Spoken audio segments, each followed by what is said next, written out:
विष्णु भगवान की जय हो। सफला एकादशी का व्रत कैसे करें, पढ़े सरल पूजा विधि। पौष मास की कृष्ण पक्ष एकादशी का नाम सफला एकादशी है। इस एकादशी के देवता श्री नारायण हैं। इस बार यह एकादशी 26 दिसंबर 2024 गुरुवार को मनाई जा रही है।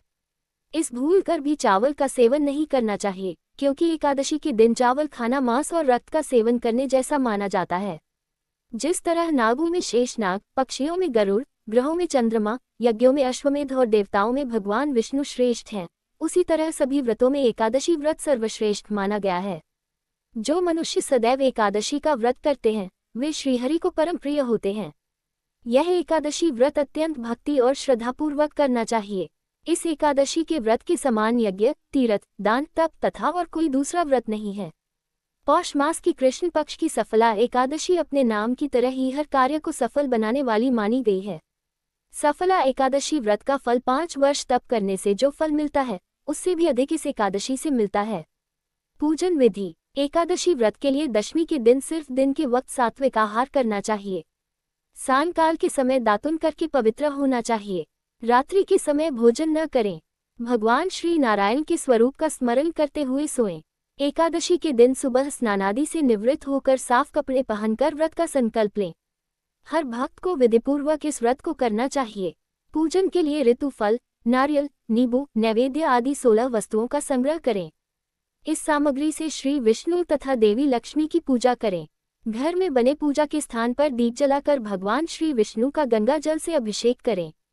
पूजा में धूप, दीप एवं नाना प्रकार की सामग्रियों से उन्हें प्रसन्न करें। इसके बाद उन्हें तुलसी दल अर्पित करें। सात्विक भाव धारण करके भगवान विष्णु की पूजा करें। रात्रि के समय श्री विष्णु के नाम से दीपदान करें और एकादशी कथा पढ़ें। आरती एवं भजन गाते हुए रात्रि जागरण करें। अगले दिन आरती करके व्रत का पारण करें। जो लोग इस दिन व्रत नहीं रख पा रहे हैं वे केवल सच्चे मन से पूजन करके प्रार्थना कर सकते हैं। सफला एकादशी व्रत कथा। महाराज युधिष्ठिर ने पूछा, हे जनार्दन, पौष कृष्ण एकादशी का क्या नाम है? उस दिन कौन से देवता का पूजन किया जाता है और उसकी क्या विधि है?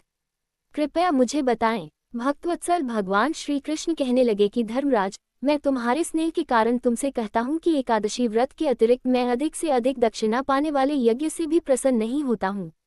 अतः इसे अत्यंत भक्ति और श्रद्धा से युक्त होकर करें। हे राजन, द्वादशी युक्त पौष कृष्ण एकादशी का महात्म्य तुम एकाग्रचित होकर सुनो। इस एकादशी का नाम सफला एकादशी है। इस एकादशी के देवता श्री नारायण हैं।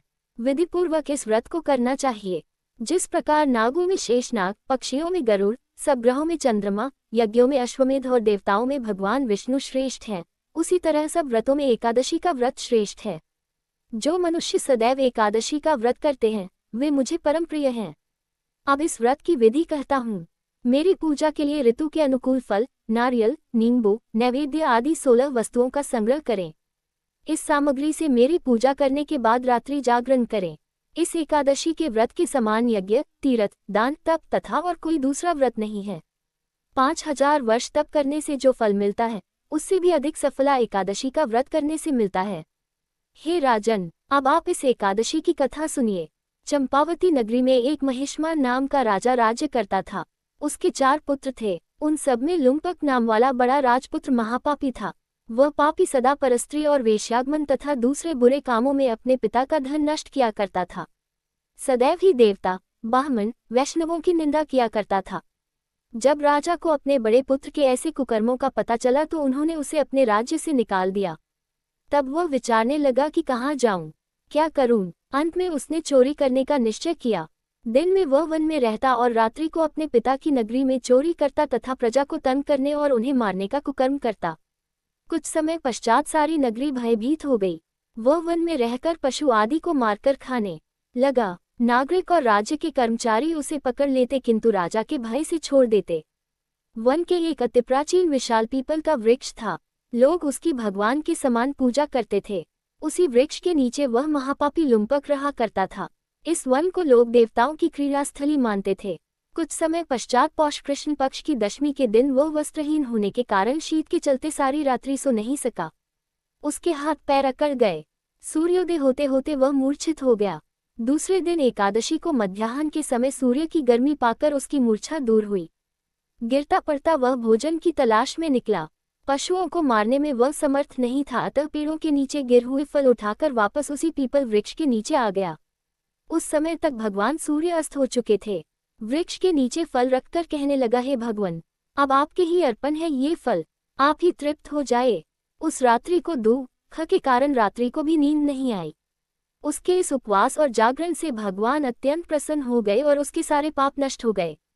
दूसरे दिन प्रातः एक अति सुंदर घोड़ा अनेक सुंदर वस्तुओं से सजा हुआ उसके सामने आकर खड़ा हो गया। उसी समय आकाशवाणी हुई कि हे राजपुत्र, श्री नारायण की कृपा से तेरे पाप नष्ट हो गए, अब तू अपने पिता के पास जाकर राज्य प्राप्त कर। ऐसी वाणी सुनकर वह अत्यंत प्रसन्न हुआ और दिव्य वस्त्र धारण करके भगवान आपकी जय हो कहकर अपने पिता के पास गया। उसके पिता ने प्रसन्न होकर उसे समस्त राज्य का भार सौंप दिया और वन का रास्ता लिया।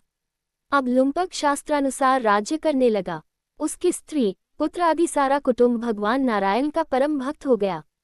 वृद्ध होने पर वह भी अपने पुत्र को राज्य का भार सौंपकर वन में तपस्या करने चला गया और अंत समय में वैकुंठ को प्राप्त हुआ। अतः जो मनुष्य इस परम पवित्र सफला एकादशी का व्रत करता है उसे अंत में मुक्ति मिलती है।